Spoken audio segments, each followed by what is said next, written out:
Welcome to episode 3 of Challenging Tuesday Chats. Now, who do we have here on the video and what do you do all day? Well, Greg, at the moment, I do a lot of lateral flow testing. I look very chic in my PPE gown and mask and gauntlets, which I spend quite a bit of time doing. I do a lot of popping in and out of everyone's lessons on virtual Weber, keeping everybody happy and positive and upbeat, and making sure that my Year 11 parents and children are calm and that they know that we've got their backs on whatever comes next for their GCSEs. I'm down in the nursery doing a lot of rubbing backs to get the little ones off to sleep, a lot of cuddling and story reading. And I play tea parties, I play dressing up. I have my hair and nails done by the little ones when they're doing their role play. It's the only place you're getting your hair and nails done at the moment, sadly. Hilary, that sounds just like a fabulous role. It is. I mean, does it actually come with a title? Yes, I am Chief Interference Officer, or otherwise known as the headmistress at the Weber Independent School in Milton Keynes. Headmistress. Yes. I am bowing and curtsying. As you should be, Greg. Great. Tell us, Hilary, what type of school is Weber Independent? It's 6 months to 16-year-olds, so a through school. The beauty of starting the little ones off, getting them off to a flying start on their learning journey. We're co-ed and we have about 245 on roll at the moment. Very family-based school, great sense of community. We're quite multinational. Milton Keynes is a very multinational town, and very much about personalised, individualised learning, culture of kindness. I stole that from one of our other colleagues, Nick Brain at Sheffield. Culture of kindness and opportunities for all, and just encouraging the children to love their learning and start them on that pathway of lifelong learning.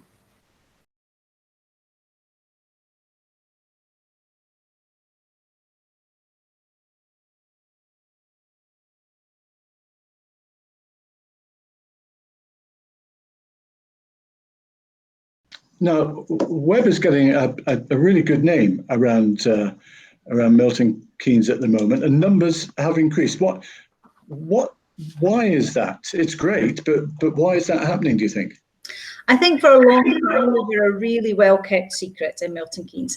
And one of the upsides, if you have got an upside of a global pandemic, is that people have started talking about the online learning provision that Weber offers. So from 23rd of March, when we all went online, we've done full video teaching, live lessons, all the way through from reception to Year 11, and then support packs for the parents in the nursery. So really high quality teaching and learning, full engagement with our parents, and obviously that they're now talking to us and about us with their family and friends and colleagues. So word of mouth has really picked up for us. And we've opened the nursery. We had 2 weeks of Weber Nursery and then we went into lockdown. So again, that's picked up really well. There's lots of people talking about that excellent provision.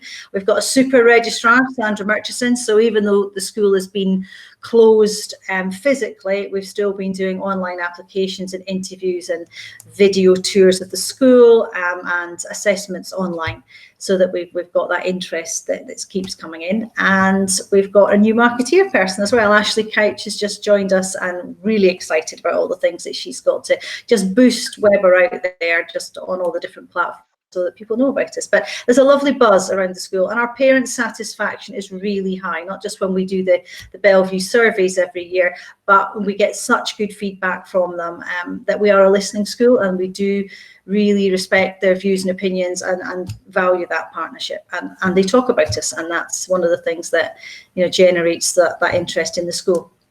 Yeah, thank you. Now, Hilary, once upon a time I used to be a head teacher, headmaster, and apparently teachers can get a bit grumpy from time to time. I mean, who would know? What do you do to keep your teachers from getting grumpy? Because it's a terrible time for them at the moment. Well, I think teachers are at the heart of the school, not just teachers, staff, because I'm very much about it's not teachers, it's the whole team that makes this school work. There's lots of moving parts. It is about knowing them really well. It's about popping into lessons. It's about noticing the little individual things that they do and praising that. Friday Fizz helps. We have a Friday Fizz once all the children have left the building, whether it's virtual or online. We get together with a non-alcoholic or beverage of your choice and some nibbles, and we just download the week and just talk about our families and what we're going to be doing. And lots of other things as well. We've got a quiz tonight. We're having a Weber family quiz for staff and their families. So we're starting Takeaway Fridays. Clearly doing. What a wonderful way to start the weekend, Friday Fizz. Fabulous. So, Hilary, did you go to university? Was that for you? I did. Most of my family think I got my degree because I saved up cornflakes packets and sent it off. So I'm the first in our family to go to university, very much a working class background. So I went to Dundee University in Scotland, and then I went to Jordan Hill in Glasgow to do my teacher training. Well, you might recognise, I put this on especially for you, Hilary, because I think it was prior to 1966, Dundee used to be part of this university. Oh, St Andrews. St Andrews. Is that your alma mater, as they say? That is exactly it, and put on for your benefit. So there we are. I appreciate that. I went to school in St Andrews, Greg. I went to Madras College, and I got an offer of a place at St Andrews, which I declined in my arrogance as a 17-year-old, because you can go to university when you're 17 in Scotland. And my rector called me into his office, and I'd been summoned by the dean at St Andrews to explain myself why I had declined that place. So I was marched round there to have a chat with him. But of course, as a 17-year-old, I know so much better. And I was off to the big lights in the big city at Dundee rather than St Andrews, because I was going to be the only Scot on the English literature course. And of course, Hilary, no nightclubs at that time at St Andrews. I can see why you might have gone to Dundee. And a two-horse town, yes. So, Hilary, why teaching? I've always been really bossy and stroppy, and I always think that I'm best. No, I came from a background of guiding. My mum was very into guiding. My dad was a scout leader. So I did the whole coming up through guides and ranger guides, and then I did my young leaders and campfire leaders, and I just loved leading people, and I love being a part of something much bigger, and synergy and the kind of collaborative thing that you get from being part of a great organisation. I did my Duke of Edinburghs, I did my Queen Scout, that was in the ski rescue with the Venture Scout. So I've always been somebody who likes to be part of a team and to lead that team. I did look at the police when I was thinking about my future career. I looked at the police, I looked at the army, but I realised both of them require too much running and physical activity, and are potentially quite dangerous. So less running and less dangerous in teaching. Okay, brilliant. Hilary, why the missionary work? Why have you left God's own country? Well, I did my teaching in Jordan Hill, my teaching practice in Jordan Hill. And if you know anything about the west coast of Scotland, it rains all the time, incessantly, every day. So I got soaked to the skin every day for 9 months while I did my teacher training. And then I thought, right, I'm going to apply to any place hot for a year, because it was when I came out, there were no jobs in Scotland, and there was a strange system that you had to accrue supply before you could actually apply for a full-time job. You had to get points. And my tutor at university, at college, said, don't do that. It'll destroy you. You'll be out of teaching, and that'd be a real shame, because you were going to be quite good at it, I think. So go and do something else for a year. So I got out the Times Ed in the days that the Times Ed was actually a newspaper that you circled anywhere hot, South Africa, Qatar, anywhere that had sunshine. And I found this funny little advert for a school called Shoifat International School in a place called Sharjah, which I had no idea where that was, in somewhere called the United Arab Emirates. And I got offered the job just as the First Gulf War started. So I was flying in as everybody else was evacuating out. I only went for a year, and then I stayed for 22. Well, as we know at Bellevue, that is Scotland's loss and Milton Keynes' gain for sure. Hilary, what's your favourite part of the working day? I think talking to children about their learning and just seeing the excitement that they have when they're desperate to show me what they've made, what they've learned, what they can now do, something that they've created with their friends or they've collaborated on. That's the best thing. It's actually what I miss too from doing the job that I'm doing at the moment. What has been your biggest challenge over the past 12 months? I'm sure there's been many of them, but what's been the biggest? I think probably what every head teacher and school leader across the country would say, just keeping ahead of the changes. I saw some that you've just sent through now on primary school testing come through. Keeping ahead of the changes and making sure that learning continues in whatever form that is, whether it's online or offline, and continues to be as high quality as possible. Keeping our parents really well informed, strong communications, one of the main things that we work really hard at Webber with our parent body. We're so lucky with our parents. And also keeping things as normal as possible. Children love routine.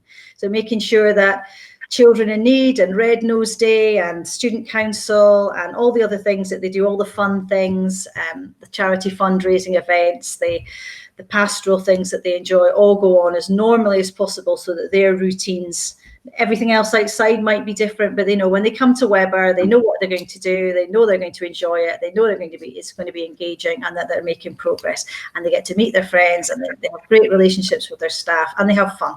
So keeping that as normal as possible while everything else outside is crazy. I'd like to play a game with you. I know you love games. This is the bit that I'm dreading. So this is where I give you 2 words or 2 things, and you choose one or the other. You ready? Okay. Brilliant. Porridge or cornflakes? You're asking a Scot. Absolutely porridge with salt, no sugar, please. Torville or Dean? Strong women, I think. Oh, I don't know. It's a difficult one. Dean, I would have to go for, I think. You're going for Christopher Dean, righty-ho. Textbooks or web search? I'm an English literature graduate. I'm a history student. I love the fact that it's all out there, but I want it in my hand. And I think we're de-skilling children a little bit because they're not very good at going to a book and researching and absorbing that themselves. Roast dinner or mac and cheese? I love a roast dinner. It's the one meal I spend lots of time on every Sunday. I do a fantastic roast and you're always invited, open house. I might take you up on that. Land Rover Defender or Porsche?